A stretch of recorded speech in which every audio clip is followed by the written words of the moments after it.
सोनपुर गांव के चौराहे पर शाम होते ही एक जानी मानी खुशबू हवा में तैरने लगती थी।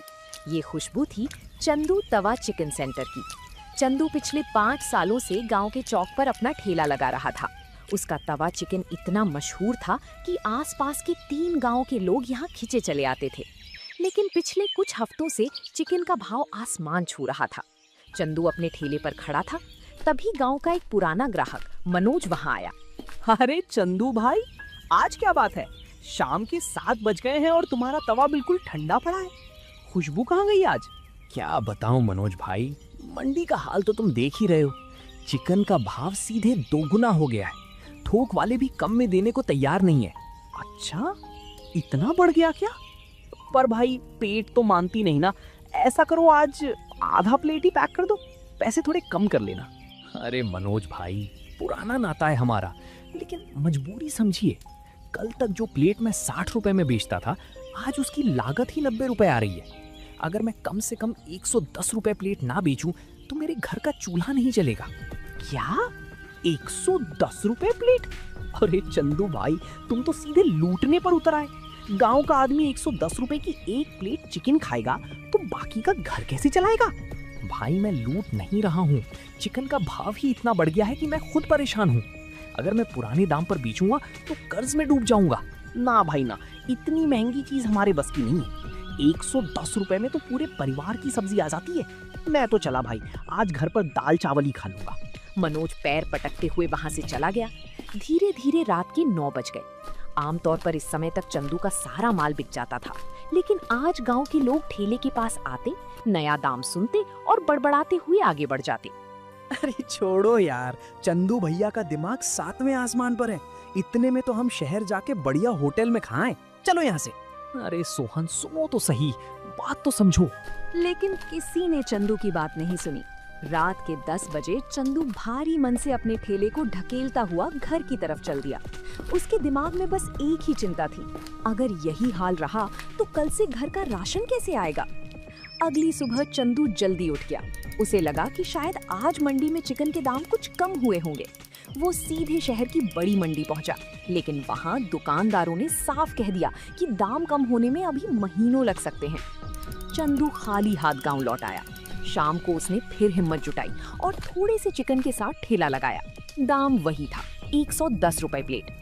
शाम ढल चुकी थी, पर चंदू के ठेले पर सन्नाटा पसरा था। तभी गांव के मुखिया जी वहां से गुजरे। क्यों चंदू बेटा, आज दुकानदारी कैसी चल रही है?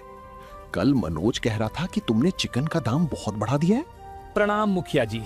क्या करूं, मजबूरी है। मंडी में चिकन का भाव इतना बढ़ गया है कि पुराने दाम पर बेचना मुमकिन ही नहीं है। घाटा सहकर कब तक धंधा करूंगा। तुम्हारी बात सही है चंदू, लेकिन गांव की परिस्थिति भी तो समझो। यहाँ लोग रोज कमाने खाने वाले हैं। जब तुम अचानक दाम दुगना कर दोगे तो लोग तुम्हारे पास क्यों आएंगे? देखो, आज पूरा चौक भरा हुआ है, पर तुम्हारा ठेला सूना है। मुझे खुद अच्छा नहीं लग रहा मुखिया जी। 5 साल से लोग मेरे हाथ का स्वाद पसंद कर रहे थे। आज वही लोग मुझे लालची समझ रहे हैं। कोई मेरी मजबूरी समझने को तैयार ही नहीं है। दुनिया सिर्फ अपना जेब देखती है चंदू, तुम्हारी मजबूरी नहीं। अगर दाम यही रहे तो लोग चिकन खाना ही छोड़ देंगे या खुद घर पे बना लेंगे। तुम्हें कुछ और सोचना पड़ेगा, वरना ये ठेला बंद हो जाएगा। समझ नहीं आता क्या करूं मुखिया जी। मुझे तो बस यही एक काम आता है। अगर ये बंद हो गया तो मैं कहां जाऊंगा? ठंडे दिमाग से सोचो बेटा, मैं चलता हूँ। मुखिया जी की बात चंदू के दिल में तीर की तरह चुभ गई। रात के 8 बज चुके थे और चंदू की तवा चिकन की एक प्लेट भी नहीं बिकी थी। तभी गांव का एक आदमी ब्रिजेश वहां आया, जो हमेशा उधार मांगने की ताक में रहता था। अरे चंदू भाई, आज तो बहुत शांति है। लाओ, एक प्लेट गर्मा गर्म तवा चिकन लगाओ, पैसे कल दे दूंगा। जाओ यहाँ से ब्रिजेश, आज उधार के लिए बिल्कुल मूड नहीं है। वैसे भी दाम 110 रुपए हो गया है, तुम्हारे बस का नहीं है। अरे बाप रे, 110 रुपए? चंदू भाई, तुम तो सोने के भाव चिकन बेच रहे हो। रहने दो भाई, तुम्हारा चिकन तुम्हें ही मुबारक। ब्रिजेश भी हंसता हुआ चला गया। चंदू ने अपने गल्ले को देखा, जिसमें सिर्फ कुछ चिल्लर पड़े थे।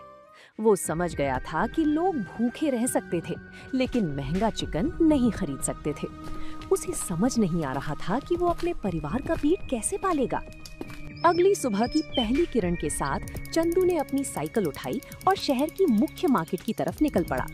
उसने सुना था कि शहर में आजकल लोग चिकन की जगह कोई सोया चाप नाम की चीज बहुत पसंद कर रहे हैं, जो दिखने और स्वाद में बिल्कुल नॉनवेज जैसी होती है, पर कीमत में बहुत सस्ती होती है। बाबूजी, मुझे जरा ये बताइए कि ये सोया चाप क्या चीज होती है? क्या ये सच में चिकन जैसी लगती है?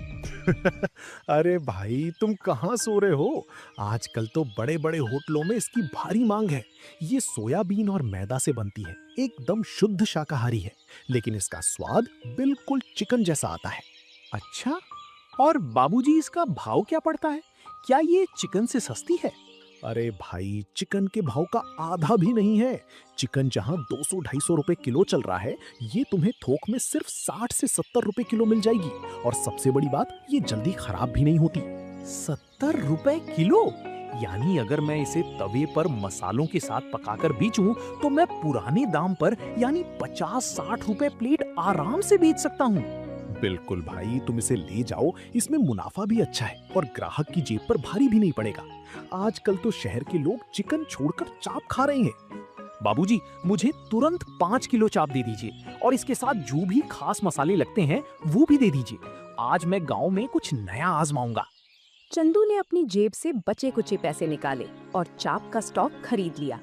साइकिल के पीछे सामान लादकर जब वो गांव लौट रहा था, तो उसके चेहरे पर एक अलग ही चमक थी। घर पहुंचकर चंदू ने अपनी पत्नी के साथ मिलकर चाप को छोटे छोटे टुकड़ों में काटा। उसने चिकन वाले ही सीक्रेट मसाले, दही, अदरक लहसुन का पेस्ट और हरी मिर्च का एक बेहतरीन मैरिनेशन तैयार किया। शाम को जब वो चौराहे पर पहुंचा, तो उसने अपने ठेले का बैनर बदल दिया था। अब उस पर लिखा था, चंदू तवा चाप सेंटर, स्वाद चिकन जैसा, दाम आधा। गांव के लोग उसके ठेले को देख तो रहे थे, लेकिन कोई आगे नहीं बढ़ रहा था। तभी वहाँ से मनोज गुजरा। अरे चंदू भाई, ये क्या नया तमाशा है? तवा चाप? ये चाप क्या बला है भाई? और चिकन कहाँ गया? आओ मनोज भाई आओ, चिकन को तो महंगाई खा गई। ये है सोया चाप, शुद्ध शाकाहारी है, लेकिन मैं दावे के साथ कहता हूँ, अगर तुम इसे आंख बंद करके खाओगे तो ऐसा लगेगा जैसे चिकन टिक्का खा रहे हो। धात तेरे की, शाकाहारी चीज में चिकन का स्वाद? तुम तो कमाल करते हो चंदू भाई, हमें बेवकूफ मत बनाओ। मनोज भाई, हमारा बरसों का नाता है, भले ही इसके पैसे मत देना, तुम बस चक्कर बताओ, अगर पसंद ना आए तो थूक देना, पर एक बार खाकर तो देखो। तभी मनोज चाप का एक टुकड़ा खाता है और कहता है, अरे अरे भाई, ये तो सच में एकदम सॉफ्ट है और मसाला तो बिल्कुल वही है जो तुम चिकन में डालते थे। कहा था ना मनोज भाई। और सुनो, इसका दाम जानते हो? सिर्फ 50 रुपए प्लेट। भरपेट खाओ और जेब पर भी कोई असर नहीं। अरे वाह चंदू भाई, ये तो गजब की चीज ढूंढ लाए तुम। 50 रुपए में इतना बढ़िया स्वाद। लाओ, एक प्लेट पूरी लगा दो। आज तो घर पर जाकर बताऊंगा कि शहर जैसी चीज अब हमारे गांव में मिल रही है। मनोज को मजे से खाते देखकर चौराहे पर खड़े दूसरे लोग भी धीरे धीरे ठेले के पास आने लगे। तवे पर मसालों की जो छनछनाहट हो रही थी, उसकी खुशबू ने एक बार फिर पूरे चौक को अपनी गिरफ्त में ले लिया था। लेकिन गांव के कुछ लोग दूर खड़े होकर कानाफूसी कर रहे थे। उन्हीं में से एक थे कल्लू पहलवान, जो गांव में अपने अड़ियल स्वभाव के लिए जाने जाते थे। कल्लू पहलवान भारी कदमों से चंदू के ठेले के पास आए और तवे पर भून रही चाप को घूरने लगे। ए चंदू, ये क्या बहलाने फुसलाने का धंधा शुरू किया है रे तुमने? कल तक तो तुम यहाँ बढ़िया चिकन बेचते थे, आज ये नकली चिकन लेके बैठ गए। अरे पहलवान जी, ये नकली चिकन नहीं है, इसे सोया चाप कहते हैं और ये पूरी तरह शाकाहारी है। अरे हट, शाकाहारी है तो इसमें चिकन का स्वाद कैसे आ सकता है? तू जरूर इसमें कुछ मिलावट कर रहा है। पहलवान जी, मिलावट करने के बारे में मैं कभी सोच भी नहीं सकता। ये सिर्फ सोयाबीन से बना है। स्वाद तो मेरे मसालों का है। जो मसाले मैं चिकन में डालता था, वही आज इस चाप में डाले हैं। आप एक बार खाकर तो देखिए। मैं ये घास फूस नहीं खाऊंगा। सब लोग सुनो रे, कोई इस चंदू के बहकावे में मत आना, ये चंदू हमें ठग रहा है। कल्लू पहलवान की बात सुनकर जो लोग हाथ में प्लेट लेने वाले थे, वो भी पीछे हट गए। ठेले पर अचानक सन्नाटा छा गया। चंदू को लगा कि उसकी मेहनत पर पानी फिरने वाला है। तभी भीड़ में से मुखिया जी आगे आए। अरे कल्लू, बिना चखे और बिना जाने किसी पर इल्जाम लगाना ठीक नहीं है। चंदू इस गांव का लड़का है, वो कभी किसी का नुकसान नहीं करेगा। चंदू, जरा एक पीस मुझे चखाओ। लीजिए मुखिया जी, आप खुद ही फैसला कीजिए। मुखिया जी ने चाप का टुकड़ा मुंह में रखा। अरे कल्लू, तू पहलवान तो बन गया पर अकल से कच्चा ही रहा। खाकर देख, चंदू ने कमाल कर दिया है। ये चबाने में बिल्कुल चिकन जैसा है पर हल्का है, और सबसे बड़ी बात, सिर्फ 50 रुपए में है। मुखिया जी कह रहे हैं तो लाओ चंदू, एक टुकड़ा मुझे भी दो, देखें जरा क्या जादू है। चंदू ने तुरंत कल्लू पहलवान को चाप दी। पहलवान ने जैसे ही चाप खाई, उनका गुस्सा तुरंत गायब हो गया और चेहरे पर एक बड़ी सी मुस्कान आ गई। अरे वाह रे चंदू, मान गए भाई, ये तो सच में दमदार चीज है। ला भाई, गुस्सा थूक दिया मैंने, अब सीधे एक प्लेट लगा दे और मसाले थोड़े तेज रखना। मुखिया जी और कल्लू पहलवान की मंजूरी मिलते ही चंदू के ठेले पर अचानक ग्राहकों की लाइन लग गई। जो लोग महंगाई के कारण हफ्तों से चिकन का स्वाद नहीं चख पाए थे, उनके लिए ये तवा चाप एक वरदान की तरह साबित हुई। तवे से उठने वाला धुआं और मसालों की छनछनाहट अब गांव के चौराहे की शान बन चुकी थी। हाँ भाई सोहन, तुम्हारी प्लेट में बटर थोड़ा ज्यादा डाल दिया है, ये लो। अरे चंदू भैया, मजा आ गया। सच कहूँ ना तो ये चाप चिकन से भी बढ़िया लग रही है। अब तो मैं रोज यहीं आऊंगा। ये तो तुम सब भाइयों का प्यार है। दाम कम है तो क्या हुआ, स्वाद में चंदू कभी समझौता नहीं करेगा। देखते ही देखते रात के 9 बजे तक चंदू का सारा माल खत्म हो गया। आज उसे तवे को खाली देखकर दुख नहीं बल्कि संतुष्टि हो रही थी। जब उसने गल्ले के पैसे गिने तो उसके चेहरे पर एक सुकून भरी मुस्कान तहर गई। तभी मनोज दोबारा वहां आया। इस बार उसके साथ उसके 2 दोस्त भी थे। अरे चंदू भाई, आज तवा चाप इतनी जल्दी खत्म हो गई? मैं अपने इन दोस्तों को भी चखाने लाया था। ये कह रहे थे कि गांव में शहर जैसी चाप कहां से आ गई। अरे मनोज भाई, माफी चाहता हूँ, आज पहला ही दिन था ना, तो मैं सिर्फ 5 किलो ही लाया था। मुझे क्या पता था कि गांव वाले इसे इतना प्यार देंगे। कल से मैं डबल मान लाऊंगा। मनोज और उसके दोस्त वहां से चले गए। चंदू अपना ठेला समेटकर घर की तरफ निकल गया। चंदू का तवा चाप अब सिर्फ सोनपुर गांव तक सीमित नहीं था। आसपास के गांवों में भी उसके तवा चाप की चर्चा फैल गई थी। चंदू का धंधा अब पहले से दोगुना हो चुका था। वो रोज सुबह शहर जाता और भारी मात्रा में फ्रोजन चाप खरीद कर लाता। शहर का वही थोक व्यापारी जिससे चंदू माल खरीदता था, उसने देखा कि चंदू का धंधा बहुत तेजी से बढ़ रहा है। एक सुबह जब चंदू उसकी दुकान पर पहुंचा तो व्यापारी के तीवर बदले हुए थे। अरे चंदू भाई, आओ आओ, आज तो तुम पूरे 50 किलो का ऑर्डर दे रहे हो। बड़े ठाठ चल रहे तुम्हारे गांव में।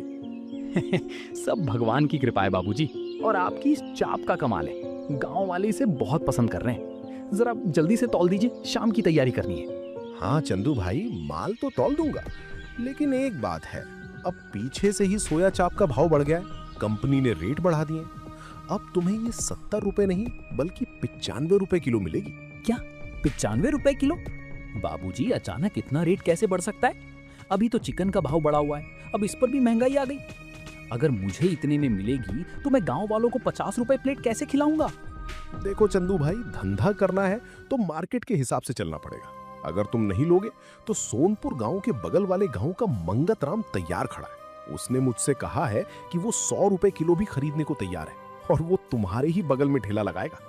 क्या मंगत भी अब चाप बेचेगा?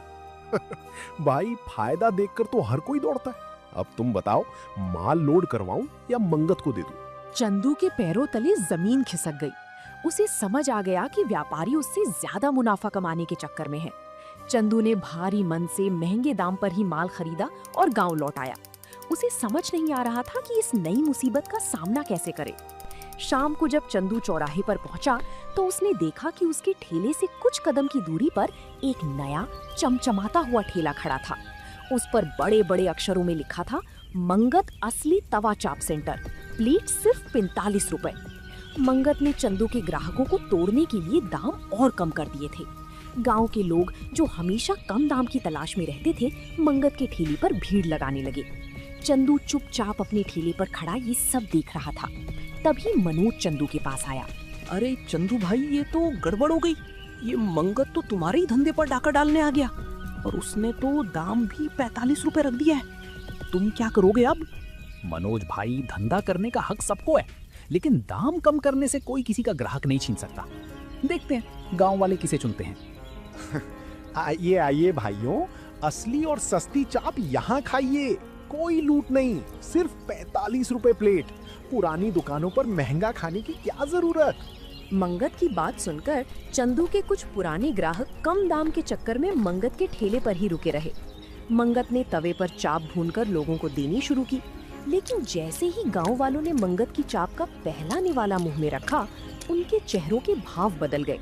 चाप अंदर से कच्ची थी और मसालों में वो बात नहीं थी।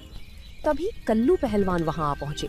उन्होंने मंगत के यहाँ 45 रुपए वाली प्लेट ली और एक पीस मुंह में रखा। थू थू, अरे ये क्या खिला रहा है रे मंगत? ये चाप है या रबर का टुकड़ा? मसालों के नाम पर सिर्फ मिर्च ठूस दी है तूने। इसमें न वो खुशबू है न वो तवे का सूंधापन। अरे पहलवान जी, जरा आराम से, नया नया काम है, थोड़े मसाले ऊपर नीचे हो गए होंगे। दाम भी तो देखिए, सिर्फ 45 रुपए है। अरे 5 रुपए बचाने के लिए क्या हम अपना पेट और जीभ खराब कर लें? धंधा करना हर किसी के बस की बात नहीं होती मंगत। स्वाद मसालों से नहीं, बनाने वाले के हाथ के हुनर से आता है। कल्लू पहलवान मंगत की प्लेट वहीं छोड़कर सीधे चंदू के ठेले की तरफ बढ़ गए। उनके पीछे पीछे बाकी ग्राहक भी मंगत का ठेला छोड़कर चंदू के पास आने लगी। चंदू बेटा, लगा एक प्लेट कड़क तवा चाप। आज समझ आ गया कि भले ही 2 पैसे ज्यादा लगे, पर जो स्वाद तेरे हाथ के तवे पर है वो पूरे जिले में कहीं नहीं मिल सकता।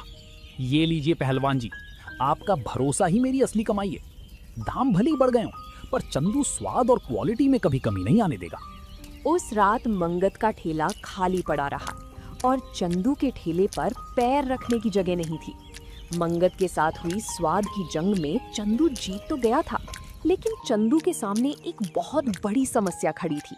शहर का थोक व्यापारी लगातार चाप के दाम बढ़ाए जा रहा था, जिसकी वजह से चंदू का मुनाफा ना के बराबर रह गया था। चंदू को समझ आ चुका था कि अगर उसे 50 रुपए प्लेट में ही गांव वालों को बढ़िया स्वाद देना है, तो उसे शहर के इस व्यापारी की गुलामी छोड़नी होगी। एक दोपहर चंदू इसी चिंता में अपने घर के आंगन में बैठा था। तभी मुखिया जी वहां से गुजरे। क्यों चंदू बेटा, आज दुकान की तैयारी नहीं कर रहे हो? क्या बात है, चेहरा बहुत उतरा हुआ है तुम्हारा।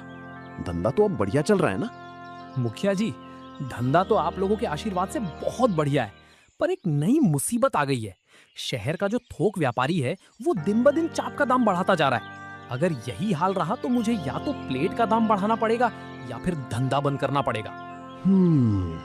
ये तो बड़ी समस्या है चंदू। गांव के लोग 50 रुपए से ज्यादा नहीं दे पाएंगे, ये तुम भी जानते हो। पर बेटा एक बात बताओ, ये जो सोया चाप तुम शहर से लाते हो, क्या ये घर पर नहीं बनाई जा सकती? आखिर ये भी तो अनाज और सोयाबीन से ही बनती होगी ना? मुखिया जी, ये विचार तो मेरे दिमाग में आया ही नहीं। अगर मैं इसे खुद घर पर बनाना सीख जाऊं तो मेरी लागत आधी से भी कम हो जाएगी। बस यही तो मैं कह रहा हूं। जब तक तुम दूसरों पर निर्भर रहोगे, वो तुम्हें दबाते रहेंगे। तुम्हारी पत्नी भी इस काम में तुम्हारा हाथ बटा सकती है। आपने मेरी आंखें खोल दी मुखिया जी। मैं आज ही शहर जाकर इसकी मशीन और सही तरीका पता करके आता हूं। अब सोनपुर गांव की चाप किसी शहर के व्यापारी की मोहताज नहीं रहेगी। चंदू ने एक पल भी बर्बाद नहीं किया। वो तुरंत शहर गया और वहाँ उसने सोया चाप बनाने वाली एक छोटी हाथ से चलने वाली मशीन देखी, जो उसके बजट में थी। उसने अपने बचे हुए सारे पैसे उस मशीन को खरीदने में लगा दिए। जब वो मशीन लेकर गांव लौटा तो उसे लग रहा था कि उसने अपनी आजादी का रास्ता ढूंढ लिया है। अगले 2 दिन चंदू और उसकी पत्नी ने घर के बंद कमरे में कड़ी मेहनत की। पहली 2 बार में चाप का टेक्सचर सही नहीं बैठा, लेकिन चंदू हार मानने वालों में से नहीं था।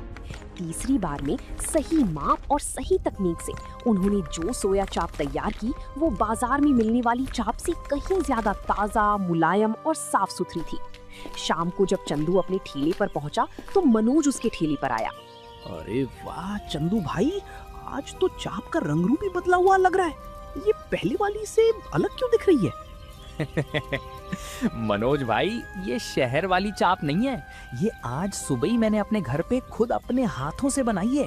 क्या बात कर रहे हो चंदू भाई, अब तुम चाप भी खुद बनाने लगे? लाओ लाओ जरा एक प्लेट लगाओ, देखें घरेलू चाप में क्या दम है। चंदू ने फुर्ती से तवे पर मक्खन, प्याज, हरी मिर्च और अपने गुप्त मसाले डालकर चाप को भूना और हरी चटनी के साथ मनोज को परोस दिया। मनोज ने जैसे ही पहला निवाला मुंह में रखा, वो खुशी से झूम उठा। ओहो चंदू भाई, लाजवाब! ये तो शहर वाली चाप से भी 10 गुना ज्यादा सॉफ्ट है। मुंह में डालते ही खुल गई भाई। और इसका सूंधापन तो कमाल का है। अरे मनोज, अकेले अकेले ही सारा मजा ले लोगे क्या? चंदू बेटा, 2 प्लेट हमारे लिए भी लगाओ। आज तो पूरा गांव तुम्हारी इस घरेलू चाप की महक से महक रहा है। बिल्कुल पहलवान जी, अभी लाया। अब आप लोगों को कभी महंगाई की मार नहीं झेलनी पड़ेगी। जब तक ये तवा गर्म है, आप सबको ये स्वाद इसी दाम में मिलता रहेगा। चंदू ने साबित कर दिया था कि अगर इंसान में सही हुनर, ईमानदारी और समय के साथ बदलने की हिम्मत हो तो कोई भी महंगाई या परिस्थिति उसे आगे बढ़ने से नहीं रोक सकती। सोनपुर गांव का वो छोटा सा तवा आज चंदू की कामयाबी की एक बड़ी मिसाल बन चुका था। तो दोस्तों, आप लोगों को ये कहानी कैसी लगी? कमेंट करके जरूर बताएं और ऐसी कहानियों को देखने के लिए वीडियो को लाइक करें और चैनल को सब्सक्राइब करें।